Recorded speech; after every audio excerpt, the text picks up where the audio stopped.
ಒಂದು ಪರ್ವತದ ಕೆಳಗಿರುವ ಹಳ್ಳಿಯಲ್ಲಿ ಅರಸ್ ಎಂಬ ಚಿಕ್ಕ ಹುಡುಗ ಇರುತ್ತಿದ್ದ. ಅವನಿಗೆ ಒಂದು ದೊಡ್ಡ ಸಮಸ್ಯೆ ಇತ್ತು. ಅವನು ಯಾವ ಕೆಲಸಕ್ಕೂ ತಡವಾಗುತ್ತಿದ್ದ. ಶಾಲೆಗೆ ತಡ, ಆಟಕ್ಕೆ ತಡ, ಯಾಕೆ ಅಮ್ಮ ಎಂದು ಕರೆಯೋದಕ್ಕೆ ಕೂಡ ತಡ. ಅರಸ್, ಹೇಳೋ, ಶಾಲೆಗೆ ತಡವಾಗ್ತಿದೆ. ಇನ್ನೂ 5 ನಿಮಿಷ ಅಮ್ಮ. ನಿನಗೆ ಯಾವಾಗ್ಲೂ 5 ನಿಮಿಷವೇ. ಒಂದಿನ ಸಮಯ ನಿನ್ನನ್ನು ಬಿಟ್ಟು ಹೋಗುತ್ತೆ. ಅಯ್ಯೋ, ಸಮಯ ಏಕಿಷ್ಟು ಬೇಗ? ಆಯ್ತಮ್ಮ, ಹೋಗ್ತೀನಿ ಸ್ಕೂಲ್ಗೆ. ಸರಿ, ಬೇಗ ಬೇಗ ರೆಡಿಯಾಗಿ ತಿಂಡಿ ತಿಂದು ಬೇಗ ಹೋಗು. ಈಗ್ಲೇ ತಡವಾಗಿದೆ. ಸರಿ ಅಮ್ಮ. ತಿಂಡಿ ತಿಂದೆ ನೋಡು. ಈಗ ಹೊರಡ್ತೀನಿ ಶಾಲೆಗೆ. ಬಾಯ್. ಹುಷಾರು ಕಣ್. ಅರಸ್ ಅಮ್ಮನ ಜೊತೆ ಜಗಳವಾಡಿ ಆ ದಿನ ಶಾಲೆಗೆ ದಾರಿಯಲ್ಲಿ ಹೋಗುತ್ತಿದ್ದ. ಆಗ ಅವನಿಗೆ ಗೆಳೆಯ ಸಿಗುತ್ತಾನೆ.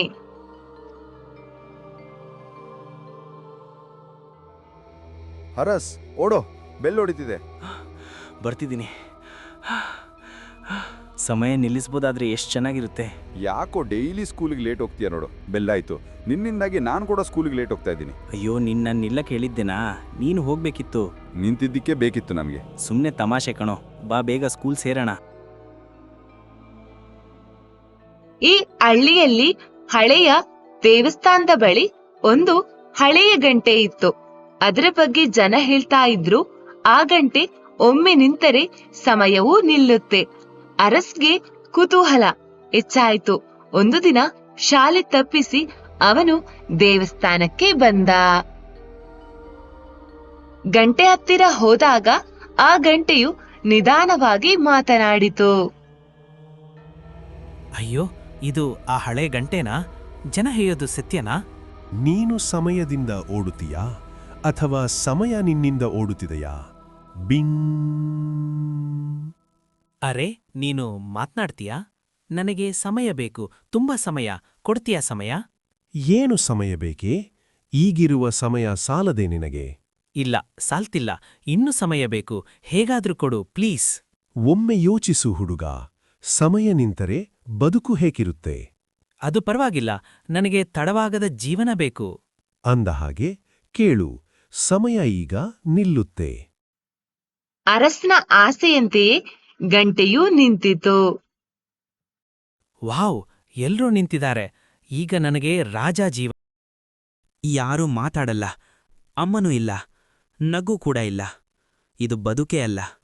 ಸಮಯವನ್ನು ಮತ್ತೆ ಚಲಿಸು, ದಯವಿಟ್ಟು. ಸಮಯ ಶತ್ರುವಲ್ಲ ಅರಸ್, ಅದು ನಿನ್ನ ಶಿಕ್ಷಕ. ನಾನು ಕಲಿತೆ. ಸಮಯವನ್ನು ನಿಲ್ಲಿಸೋದು ಬೇಡ, ಅದನ್ನು ಗೌರವಿಸಬೇಕು. ಹೋಗು ಹುಡುಗ, ಈ ಬಾರಿ ತಡ ಮಾಡಬೇಡ. ಅರಸ್ ಓಡೋಡಿ ಮನೆಗೆ ಬಂದ. ಆಗ ಅಮ್ಮನು ಮಗ ಇಷ್ಟು ಬೇಗ ಬಂದಿರುವುದನ್ನು ನೋಡಿ ಕೇಳಿದಳು,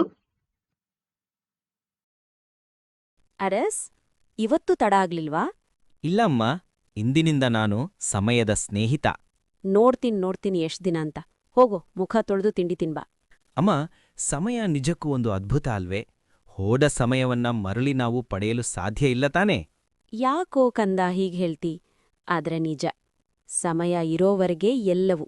ಅಮ್ಮ, ನಾನಿನ್ನು ಸಮಯಕ್ಕೆ ಸರಿಯಾಗಿ ಎಲ್ಲ ಕೆಲಸ ಮಾಡ್ತೀನಿ. ಸಮಯವನ್ನು ನಿಲ್ಲಿಸಿದರೆ ಬದುಕು ನಿಲ್ಲುತ್ತದೆ. ಸಮಯವನ್ನ ಅರ್ಥ ಮಾಡಿಕೊಂಡರೆ ಜೀವನ ಓಡುತ್ತದೆ.